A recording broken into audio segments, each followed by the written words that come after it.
What was following us? Me and a couple of our friends. I'm not saying their names for privacy reasons. We're out at one of their houses staying late at night like the average group of teenage boys would.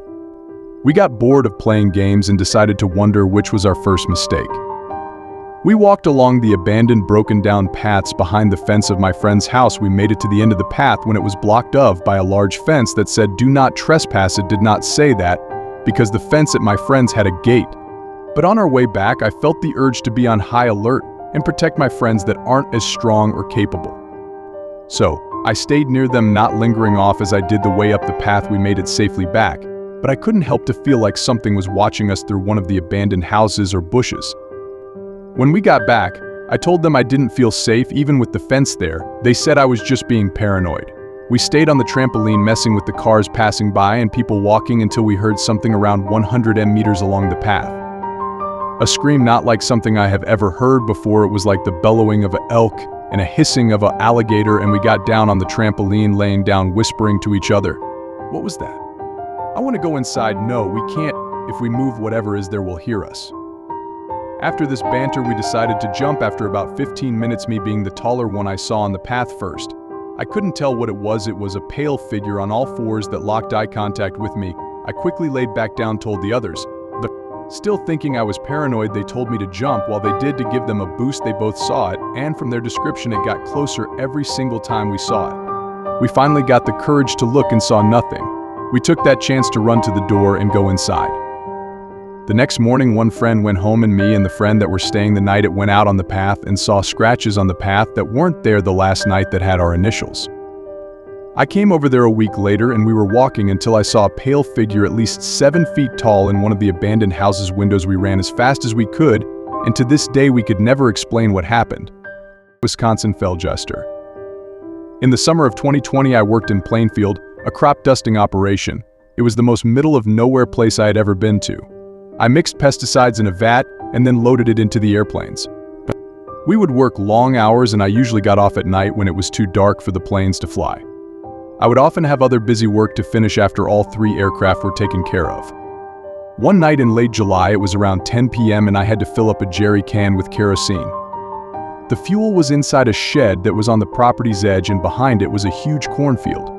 As I walked to the shed, I had my flashlight in one hand and the jerry can in the other. I saw what looked like someone standing on the edge of the cornfield, and I assumed it must have been a farmer or maybe one of my co-workers.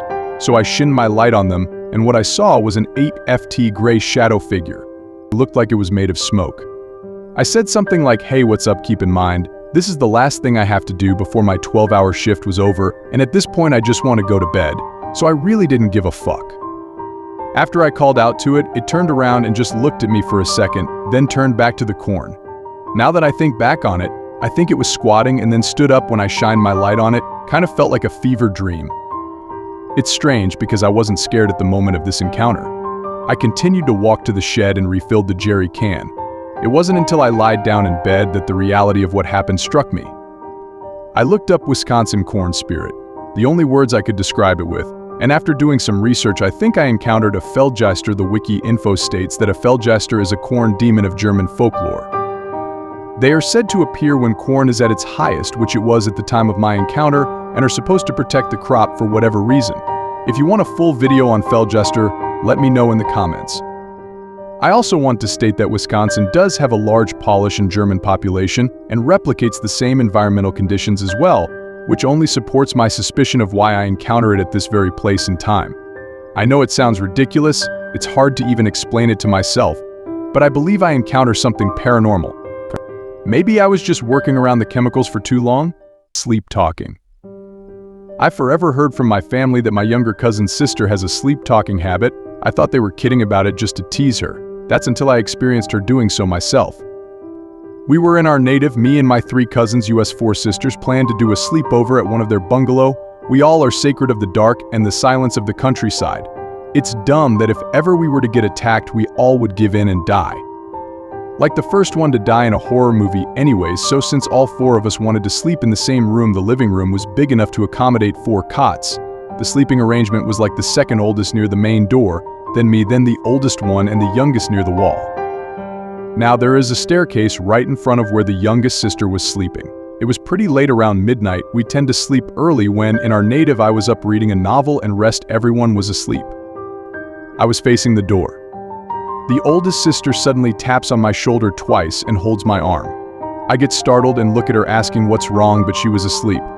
The minute I look beyond her where the youngest was, I see her sitting on her cot facing the stairs and pointing at the top of the staircase. It leads to a bedroom and the terrace on the first floor, but the light weren't turned on, so all I could see was the stairs leading to pitch darkness. I call her name, asking what's wrong, why are you pointing the stairs, when she screams. I swear to God it was so loud, how in hell did the other two not hear? She screams, no, don't do it. It was a scared voice, yet loud. I almost peed myself. I started waking up the one nearest to the door and tell her, hey, our youngest is sleep talking, or whatever she was doing, sleep screaming. She wakes up and looks behind me and is like, what are you talking about? The youngest is peacefully sleeping on her cot. I turned to see she was actually lying on her cot fast asleep by then. Might think I was hallucinating or dreaming, but no, she did the same for next 2 days, screaming in her sleep. Well, we were simply discussing later in the morning, and the oldest sister said, there's a spiritual gate in everyone. For people who have it open, spirits may enter in and make them do stuffs. For sleepwalkers, many tend to go walk up to doors and try to open those. It's not them opening the physical doors, but the voice they ask you to open your spiritual door and let them into you.